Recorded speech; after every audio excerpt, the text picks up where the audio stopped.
فين الحكمة لما تلاقي ناس بتكرهك من غير سبب؟ مش ليه كده؟ ممكن يكون من الحكمة عشان أقول لك قال الله تعالى: وما أرسلنا قبلك من المرسلين إلا إنهم ليأكلون الطعام ويمشون في الأسواق وجعلنا بعضكم لبعض فتنة أتصبرون.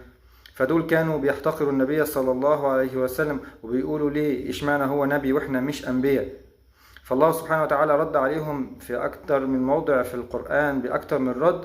ومن ضمن الردود قال الله تعالى بعدها في هذه الآية: وجعلنا بعضكم لبعض فتنة أتصبرون. يعني الله سبحانه وتعالى جعل الناس مختلفين، ده نبي وده مش نبي، ده صحيح وده مريض، ده غني وده فقير، وكل واحد فتنة للتاني.